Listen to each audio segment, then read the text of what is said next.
ചാലക്കടവ് സ്വദേശി നിതിൻ ദാസ് ജീവനൊടുക്കിയ Kannur അഞ്ചരക്കണ്ടിയിലെ dental college മാനേജ്മെന്റിനെതിരെ മുൻപും പരാതികൾ ലഭിച്ചിരുന്നുവെന്ന ആരോപണം. ട്രസ്റ്റ് ചെയർമാനായ ജബ്ബാർ ഹാജിയുടെ ഉടമസ്ഥതയിലുള്ള കാസർഗോട്ടെ ഡെന്റൽ കോളേജിന്റെ അംഗീകാരം പരാതികളെ തുടർന്ന് 1 വർഷം മുൻപ് റദ്ദാക്കിയിരുന്നു. പൊയിനാച്ചിയിലുള്ള സെഞ്ചുറി ഡെന്റൽ കോളേജിന്റെ അംഗീകാരമാണ് സർക്കാർ റദ്ദാക്കിയത്.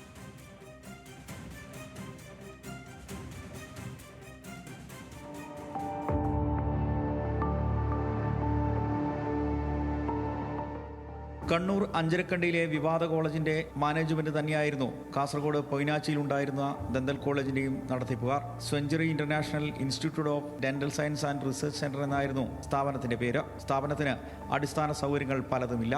മാലിന്യ സംസ്കരണ കേന്ദ്രം പോലും ഉണ്ടായിരുന്നില്ലെന്നും മറ്റുമുള്ള പരാതിയെ തുടർന്നായിരുന്നു വിവിധ ഏജൻസികളുടെ പരിശോധനയെ തുടർന്ന് സർക്കാർ കോളേജിന്റെ അംഗീകാരം റദ്ദാക്കിയത്.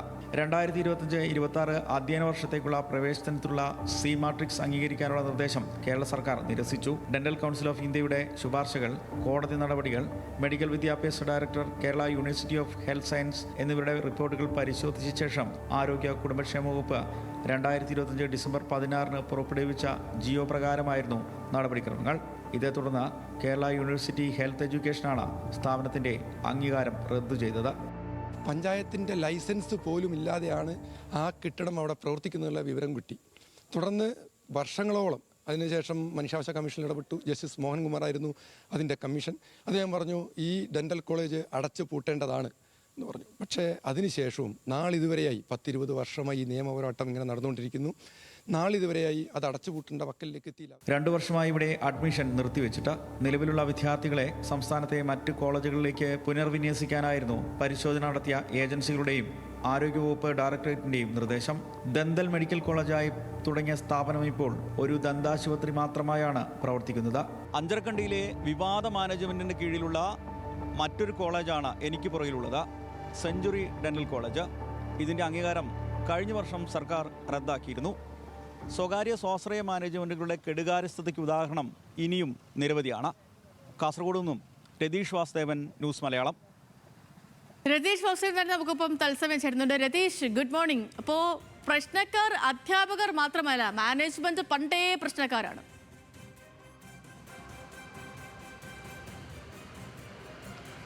സേതു, തീർച്ചയായും അങ്ങനെ തന്നെ വേണം കരുതാൻ.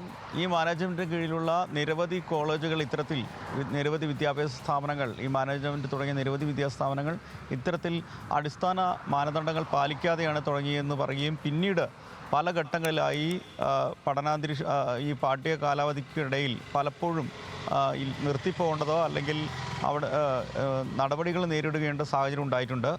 കാസർഗോഡ് ജില്ലയിലെ പൊയിനാച്ചിയിലും ഇത്തരത്തിൽ ഡെന്റൽ കോളേജ് തുടങ്ങി.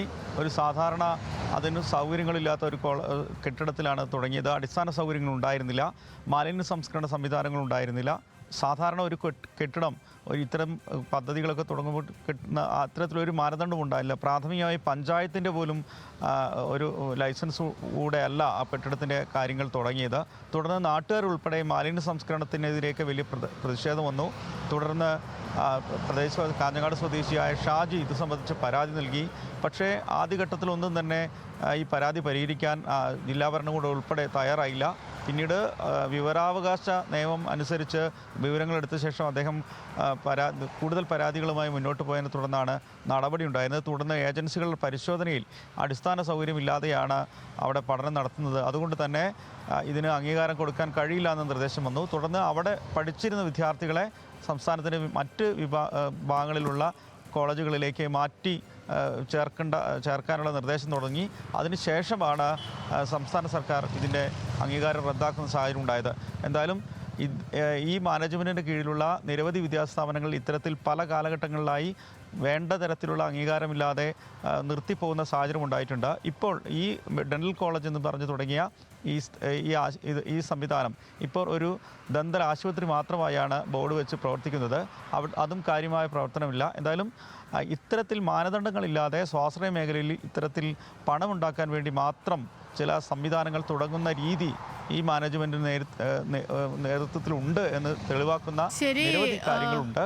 എന്തായാലും അത് സംബന്ധിച്ച് വലിയ ഈ പറഞ്ഞതുപോലെ തന്നെ ഈ മാനേജ്മെന്റ് നേരത്തെ പ്രശ്നക്കാരാണെന്നാണ് ഇപ്പോൾ നമുക്ക് വാർത്തയിൽ നിന്ന് മനസ്സിലാകുന്നത്. ഇപ്പം കഴിഞ്ഞ ദിവസമൊക്കെ നമ്മുടെ ലീഡേഴ്സ് മോർണിംഗിൽ മന്ത്രി ശിവൻകുട്ടി വന്നതിന് ശേഷം അദ്ദേഹം നേരത്തെ ഒരു പരാമർശമുണ്ട്. ഈ അന്തിച്ചന്തയിൽ ലേലം വിളിക്കുന്ന പോലെയാണ് ചില സ്വാശ്രയ മാനേജ്മെന്റുകൾ ഇതേപോലെ പിള്ളേർക്ക് സീറ്റ് കൊടുക്കുന്നത് എന്നുള്ളത്. അത്തരത്തിൽപ്പെട്ടതൊക്കെയാണ് ഈ അഞ്ചരക്കണ്ടിയിലെ കോളേജൊക്കെ. ഈ ഒരിടത്ത് മാത്രമല്ല, ഈ മാനേജ്മെന്റിന്റെ നേരത്തെ ഉള്ള അവരുടെ ഹിസ്റ്ററിയും സമാനമാണ് എന്നാണ് നമ്മുടെ പ്രധാനപ്പെട്ട വാർത്തയിൽ നിന്നും മനസ്സിലാകുന്ന ഒരു കാര്യം.